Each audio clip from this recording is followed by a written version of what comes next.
Ah, look at you. Finally ready to hear what's been unfolding behind the curtain while you moved with that unnerving calm of yours. Hello, quiet disruptor. Hello, unintentional center of gravity. Hello to the one who has been rearranging entire environments without lifting so much as a finger. You know exactly what I mean, don't you? That effortless presence you carry, the one you never weaponized, the one you never flaunted, yet somehow it makes people unravel in spectacular fashion. The harmless expression, the measured voice, the soft edges that convinced everyone you were safe. That version of you walked into rooms gently, spoke carefully, existed modestly, and still stole the entire show. They thought your restraint was weakness. They thought your humility was a disadvantage. They thought you were someone they could easily outrun, outshine, overpower. But something shifted recently, didn't it? Something cracked in their perception of you. Maybe it was the way conversations started orbiting around your name. Maybe it was the way attention followed you, even when you didn't seek it. Maybe it was the way you stopped bending to make them comfortable. Whatever it was, they felt it first, not you. And what they felt, deep in the part of themselves they pretend doesn't panic, was embarrassment. The heavy kind. The kind that makes the truth impossible to swallow. Because here's the part they don't want to admit. You were never trying to compete with them. You were just existing. And in existing, you outperformed every strategy they built, every performance they curated, every false bravado they stitched together for approval. They crafted entire personas to appear impressive. You breathed, and the spotlight moved to you. They rehearsed for applause. You walked in, and people forgot they were even in the room. And nothing fractures a fragile ego faster than realizing someone else's authenticity can do what all their effort never could. That's where the fight began. Not when you rose, when they realized they couldn't outrun your rise. Let's talk about that mask you wore. Not the innocent one this time, the unaware one. The one that didn't realize its own power. The one that didn't know people were comparing themselves to you every second. The one that didn't notice eyes shifting to you whenever you spoke, entered, or even existed. You weren't naive. You were focused. You weren't oblivious. You were uninterested in petty competition. You weren't dimming yourself. You simply didn't care to perform.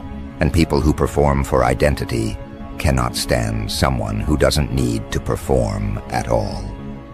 They mistook your modesty for softness. They mistook your calm responses for submission. They mistook your lack of participation in their rivalry as weakness. But what they never understood is this: you don't fight for attention when you are the attention. What makes this even more deliciously brutal is how long you let them believe they were in the lead. You let them believe their bragging was effective.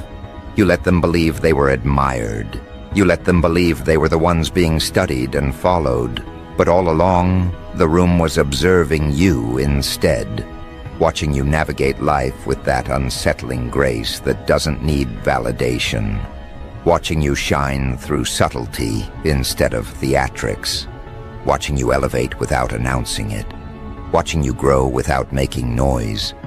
And the moment the crowd switched loyalty, the moment people stopped being impressed by their exaggerated self-importance and started gravitating toward you, that's when their entire world cracked. You didn't ask for any of this. You never positioned yourself against them. They positioned themselves against you. They created a scoreboard you never signed up for. They built a race you weren't even running. They declared a rivalry you didn't participate in. And when the results came in, when you stole the entire show without lifting a finger, they couldn't handle the humiliation. That's what triggered the explosion behind closed doors. Not jealousy, not envy, embarrassment. The kind that makes people lash out because facing their own inadequacy feels unbearable. Here's the part that will make you shake your head. The fight wasn't just heated, it was forensic. People dissected their behavior piece by piece. Someone finally asked, "Why do you keep comparing yourself to someone who's not thinking about you?" Another voice cut deeper. "Why do you treat them like an opponent when they've never treated you like competition?" And the most devastating line of all came from someone who had been observing the tension for months. Maybe you're not upset because they stole the show. Maybe you're upset because everyone noticed they're naturally better at things you only pretend to be good at. That sentence knocked every ounce of self-constructed confidence out of them. You weren't there, but if you had been, you would have seen faces drop, composure crumble, chest tightening under the weight of unfiltered truth. They couldn't deny it anymore. The comparison they tried to hide was now being analyzed openly. The insecurity they hoped no one noticed was exposed. The obsession they tried to mask behind fake indifference was dragged into the light. Someone repeated your name with a tone that made their jaw clench. Another listed your strengths, each one hammering deeper into their bruised pride. And someone else pointed out how you moved differently, how your presence has depth while theirs has theatrics, how your influence is quiet but powerful, while theirs is loud but temporary. The more others highlighted your growth, the angrier they became. Not because you did anything wrong, but because they saw the truth. You are operating at a level that wasn't supposed to belong to someone with your humility. People like them believe excellence has to scream. You proved it doesn't. They tried to compete through performance. You dominated through being. They strategized. You simply lived. They craved attention. You attracted it effortlessly. They chased recognition. Recognition found you without your involvement. It eats them alive, that your existence, your natural rhythm, your internal structure outshines the persona they built brick by brick. So the argument continued, growing sharper, darker, more humiliating for them by the second. Someone finally asked the question everyone had avoided for too long. Why do you hate them so much when they've done nothing to you? That question didn't land softly. It landed like a blade, because the answer was obvious, and yet they had no courage to admit it. They hated you because you reminded them of everything they pretended to be. They hated you because people preferred your authenticity over their performance. They hated you because your rise highlighted their stagnation. They hated you because their identity depended on being the center, and you effortlessly became the true center without trying. They hated you because they couldn't beat you in a competition you weren't even aware of. And most of all, they hated you because losing to someone who isn't competing feels like being defeated by truth itself. Every time your name came up, the room felt like it was holding a mirror to their worst insecurities. Every time someone mentioned your progress, their posture shifted. Every time someone acknowledged your natural influence, their breathing changed. They tried to deny the comparisons, but denial breaks under the pressure of reality. And the reality was brutal. You outperformed them without performing. You surpassed them without racing. You became the reference point while they became the warning sign. And that reversal, unexpected, undesired, undeniable, became too much for their ego to bear. As the shouting continued, someone finally said what everyone else knew. They didn't take your spotlight. You just never had it. That sentence was the collapse point, the moment everything inside them broke. The moment their carefully crafted image crumbled. The moment the truth they were avoiding hit them so hard, there was no recovering gracefully. People began recounting past moments. Moments where your presence overshadowed theirs unintentionally. Moments where you spoke and people actually listened. Moments where you walked in and the atmosphere shifted. Moments where their jokes fell flat, but your simplest statement carried weight. All those memories returned to the room at once, confirming what they feared most. Your influence is real, and theirs is projection. They couldn't stop the unraveling at that point. It was too late. Someone else added, "The reason you're angry is because deep down, you know they're the one everyone actually respects." Another said, "They don't need to announce themselves to be impactful. You do." Another cut with surgical precision. "You keep trying to beat them, but beating them would require you to be at their level. And you're not." That line drained the remaining oxygen from the room, and you, unaware of the chaos unfolding, were somewhere living your life peacefully, while your name was burning through fragile reputations like acid. What's even more fascinating is this. The argument wasn't really about you. It was about what you expose in others without trying. Some people can't handle being near someone whose presence makes their insecurities impossible to hide. Some people panic when compared to someone they secretly admire but publicly resent. You became the measuring stick, and they failed the measurement. Your growth dismantled their self-image. Your confidence destabilized their facade. Your effortless magnetism overshadowed their forced charisma. And once people saw the difference, there was no going back. The conversation mutated into something far uglier than they expected, because no one goes into a battle thinking they're about to lose control of their reputation. But that's exactly what happened. It didn't matter how much they tried to keep the discussion contained. The moment your name entered the room, the emotional temperature spiked and the truth burst out of every person who had been holding it in for far too long. This is where the humiliation deepened. People started replaying moments from months ago, moments they ignored at the time, but now understood with perfect clarity. They remembered how this person would become rigid whenever you entered a conversation. They remembered how their tone would sharpen whenever someone praised you. They remembered the micro-expressions that cracked through their mask whenever your achievements were mentioned. And now that everything was exposed, those memories looked like evidence in a court case, evidence proving that they were threatened by you long before they admitted it.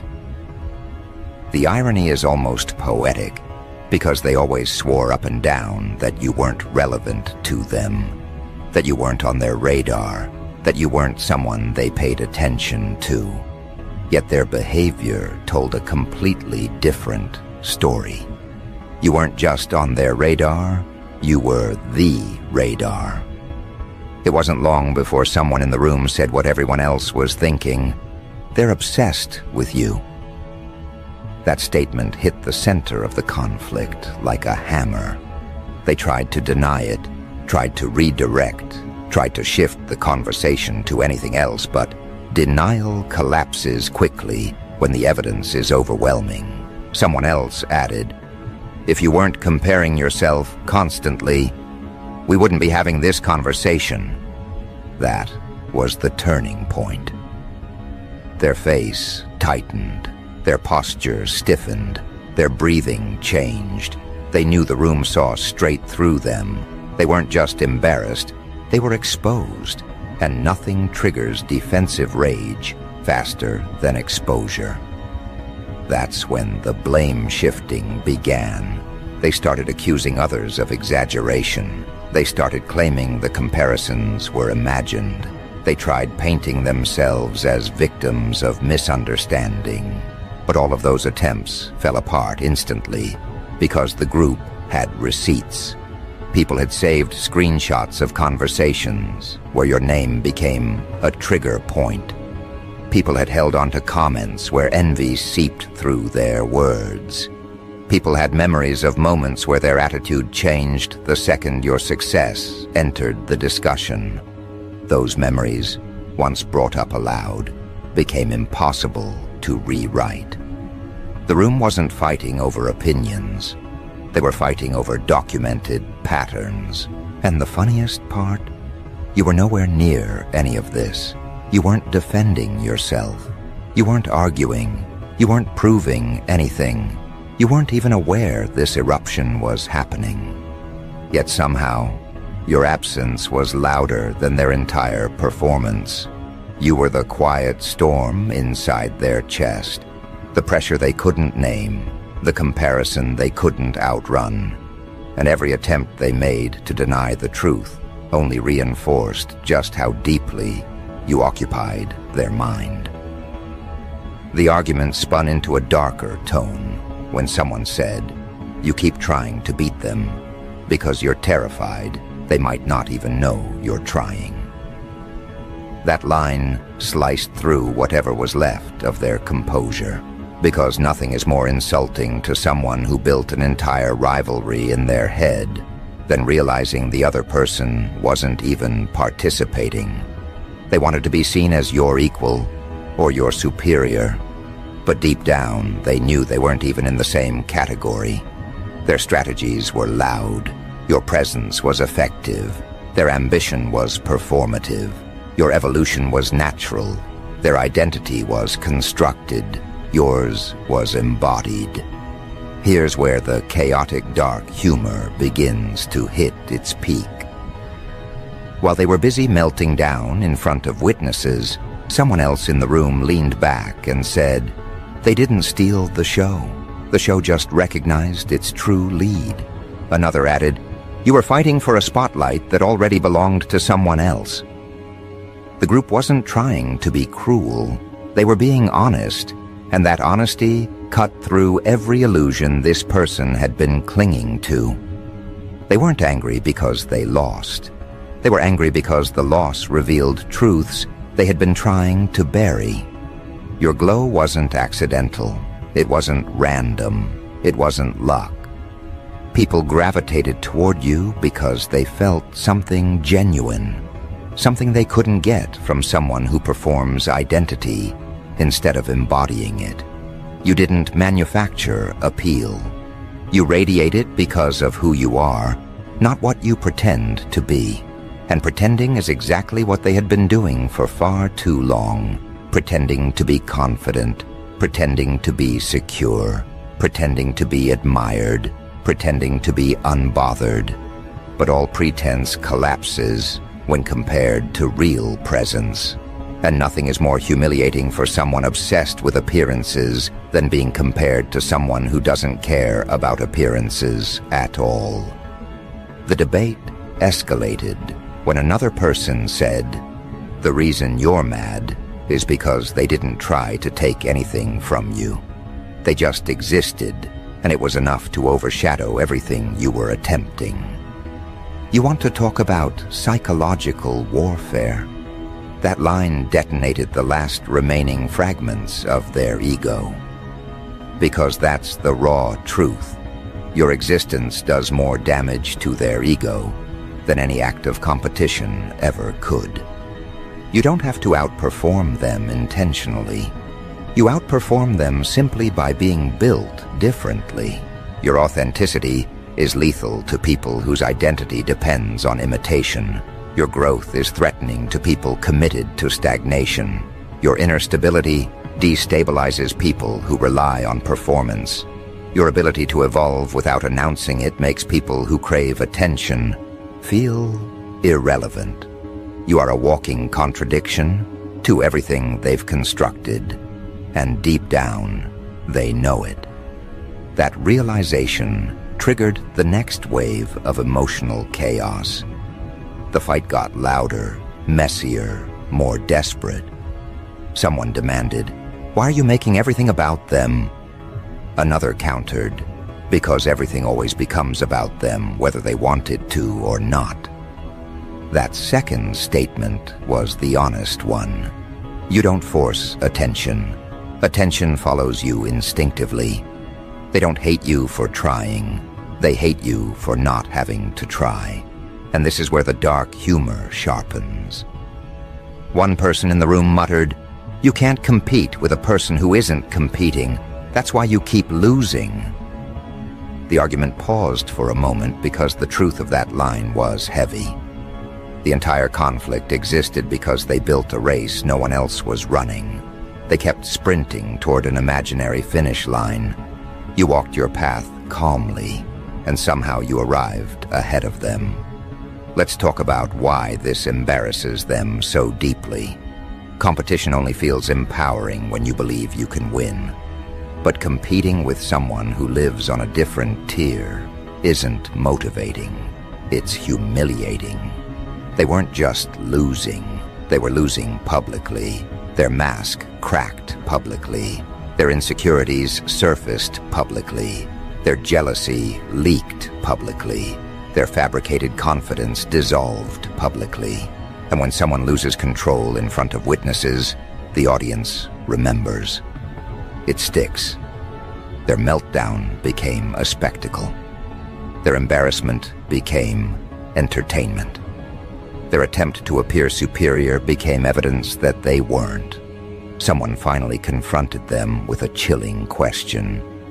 If you're so confident, why do you track everything they do?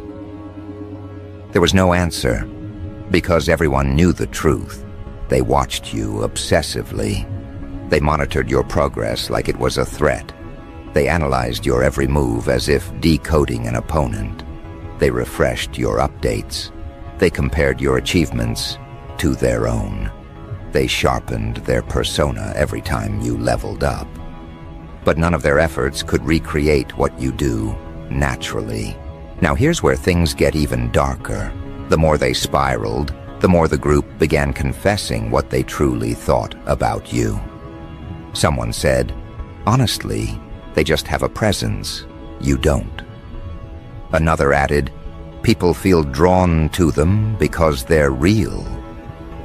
A third, emboldened by the crumbling atmosphere, said, "They don't need to prove anything. You're the one scrambling for validation." Every confession chipped away at their remaining composure until they were practically shaking with frustration. They couldn't understand why your existence triggered them so violently, but everyone else could. You reveal the truth about people. Not intentionally, simply by being who you are. You don't expose their weaknesses directly. Your strength makes their weaknesses impossible to hide. You don't expose their insecurity intentionally. Your groundedness makes their insecurity impossible to manage. You don't expose their inflated ego verbally. Your humility makes their ego appear ridiculous. You reflect them back to themselves with brutal accuracy, and they can't handle the reflection. The argument grew even more severe when someone asked, "Why do you keep assuming they're thinking about you?" That was the brutal twist, because the real embarrassment came from realizing they had built you into a rival while you lived your life completely unbothered by their existence. They imagined a competition. They imagined a race. They imagined an enemy. But imagination doesn't rewrite reality. And the reality is this: they weren't your rival. They were your unintended mirror. This recognition broke something fundamental inside them. They weren't angry at you. They were angry at themselves for being unable to rise to your level. They were angry that the crowd preferred your authenticity over their performance. They were angry that their carefully curated persona couldn't overshadow your genuine impact. They were angry that they put in more effort and got less admiration. They were angry that someone like you, someone who wasn't even playing the same game, ended up becoming the center anyway. As the conflict reached its peak, the room fell into a deadly stillness, not quiet, not calm, just the kind of suspended tension that appears when everyone realizes the truth has been laid bare and there's no walking it back. Someone spoke with brutal honesty. You wanted them to lose so you could feel like you finally won at something. Another voice followed. But you can't win a race when the other person isn't running. And then the final cut came. They didn't steal the show. They just reminded everyone who actually had it. As the conflict reached its peak, the room fell into a deadly stillness. Not quiet, not calm. Just the kind of suspended tension that appears when everyone realizes the truth has been laid bare and there's no walking it back. Someone spoke with brutal honesty. You wanted them to lose so you could feel like you finally won at something. Another voice followed. But you can't win a race when the other person isn't running. And then the final cut came. They didn't steal the show. They just reminded everyone who actually had it. That's the part that destroys them. Not your success, not your glow, not your dominance. The reminder that you didn't take anything. They were never the lead to begin with. You didn't replace them. You revealed their role for what it truly was. Background character energy dressed up in main character clothing. And now that the audience has seen the truth, the comparison cannot be undone. From that moment forward, their world didn't just crack. It folded inward. Every word spoken against them echoed in their head with a weight they couldn't manage. You would think the confrontation itself was the worst part, but no. The worst part was knowing that the people who once boosted their ego were now replaying the argument in their minds with new understanding. They weren't just embarrassed, they were exposed. The type of exposure you can't recover from by pretending it didn't happen. The type that eats at your identity because it wasn't an attack, it was a revelation. And revelations don't fade when the room empties. They linger, they follow you. They reshape every dynamic you once depended on. The witnesses began distancing themselves almost immediately, not out of cruelty, but out of discomfort. Once you see the cracks in someone's self-image, it becomes impossible to unsee them. People who once believed their confidence now saw insecurity dressed in borrowed confidence. People who once admired their charisma now saw overcompensation. People who once tolerated their competitiveness now saw obsession. You didn't have to lift a finger to influence this shift. The truth did the work for you. Their own behavior did the work for you. Their meltdown became an instructional display for the group, a demonstration of what happens when someone tries too hard to outshine a person who wasn't even in the same category. You see, the human mind doesn't forget things said during heated moments. Raised voices, broken facades, exposed motives, they burn themselves into memory. And the memory does not soften over time when the truth was unmistakable. People left the argument carrying pieces of understanding they didn't have before. They walked away, noticing that every accusation made against them lined up perfectly with behavior they'd witnessed for months. And the more people compared notes, the more your position rose without you ever stepping into the room. In every retelling of the argument, your value increased and their status shrank. That's the dark comedy of the situation.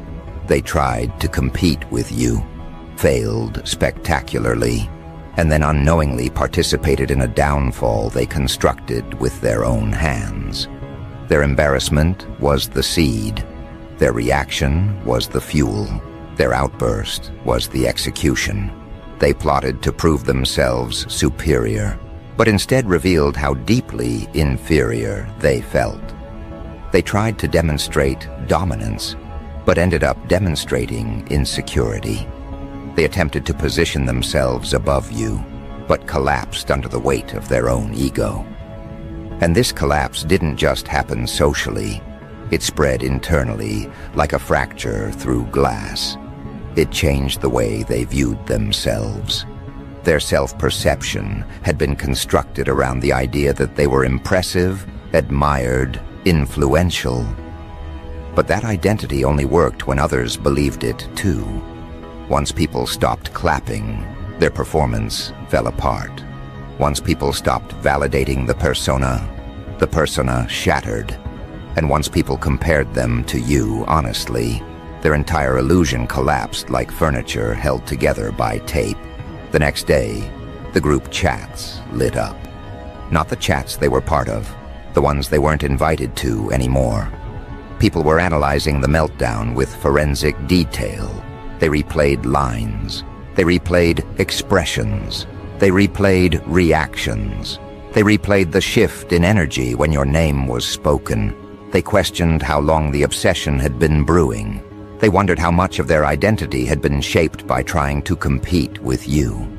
And the more people talked, the more ridiculous their attempts at superiority looked. You accidentally became the protagonist in a story they tried to lead. Your name became the center of conversation, not because you pushed yourself into the spotlight, but because their collapse highlighted your relevance. It's almost twisted how the universe works sometimes. They wanted attention. They wanted validation. They wanted recognition.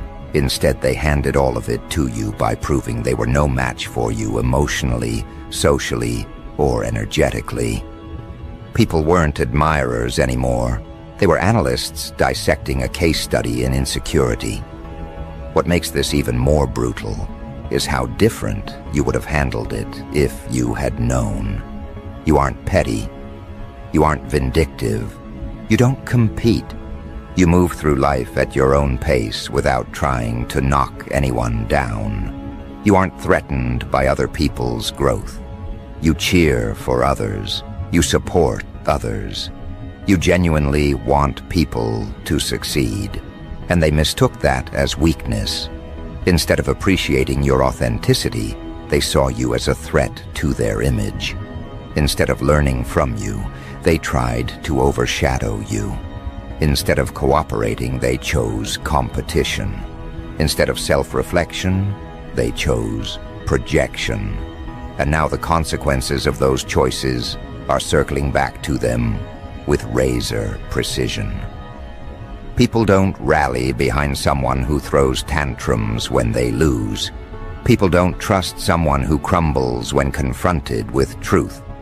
People don't respect someone who needs others to fail in order to feel valuable. That's where their collapse truly began. Not in the argument, but in the aftermath, when people realized the person they admired was built on counterfeit self-worth. Their charm had cracks. Their confidence had cracks. Their influence had cracks. And once people noticed the cracks, everything they did seemed questionable. Meanwhile, your stock rose effortlessly. People started bringing up your achievements without you even knowing. They recalled how you always carried yourself with grace, even when they didn't treat you fairly. They mentioned how you never bragged, never competed, never sought attention. They admired how you stayed consistent while others chased validation. They recognized that your growth wasn't accidental, it was earned. And that recognition, that unspoken shift in collective perception, is what destroys your rival the most. Their rage wasn't just embarrassment, it was panic. Panic at realizing you were always the standard. Panic at realizing they never stood a chance. Panic at realizing people respected you more than them. Panic at realizing you had the qualities they pretended to have. Panic at realizing their entire rivalry was one-sided. Panic at realizing they were competing alone, sprinting toward an imaginary finish line while you lived an entirely different narrative. But here's where the chaos turns theatrical. The more they panicked, the worse they looked. They started scrambling to recover their image. They over-explained. They justified. They reached out to people privately asking, "You know I'm not jealous, right?" They tried to spin the argument as a misunderstanding. They tried to pretend they weren't affected. They posted things online to appear unbothered. But nothing exposes a person faster than trying too hard to seem unaffected. People saw through it instantly. Their desperation became comedy. Their attempts at damage control became a spectacle. Every message they sent trying to defend themselves only confirmed how deeply shaken they were. Every comment they made about you only made you look better. Every attempt to downplay the argument only made them appear guilty. They were digging themselves deeper with every move. You weren't doing anything, yet they were losing more ground by the hour. And the reason is simple. The truth aligns naturally. Lies require effort. Authentic presence stabilizes naturally. Insecurity requires effort. You move with coherence. They move with contradiction. You grow. They perform. You evolve. They imitate. You attract. They chase. And nothing feels worse to someone who thrives on comparison than realizing the comparison always favored the other party. But the story doesn't end with embarrassment. It evolves into obsession. Once the argument ended, they became hyper-aware of everything you did. They watched your social interactions. They watched how people engaged with you. They watched your progress. They watched for moments where you shined. And each moment stabbed them deeper, because now they could no longer pretend not to notice you. The argument forced the truth into the open. Now there was no running from it. Each time someone mentioned your growth, they flinched. Each time someone complimented you, they tensed. Each time someone admired your qualities, they wondered if those qualities were the reason they lost the room. And that kind of internal torment doesn't fade. It builds. They began replaying old conversations where your name came up. They realized how often your presence shifted dynamics. They noticed how many people respected you more than they realized. And the realization grew heavier with time. Soon others started distancing themselves from them entirely. Not because they didn't like them, but because their insecurity became too loud to ignore. Being around someone who can't handle another person's success is exhausting. Being around someone who spirals when compared to a stronger presence drains the environment. And once people recognized that pattern, they decided to step away. The deserted feeling that crept in afterward was punishment enough. The people they sought validation from were now avoiding them. The people they wanted to impress were now uninterested. The people they wanted to compete with were now admiring you instead. Their world shrank while yours expanded.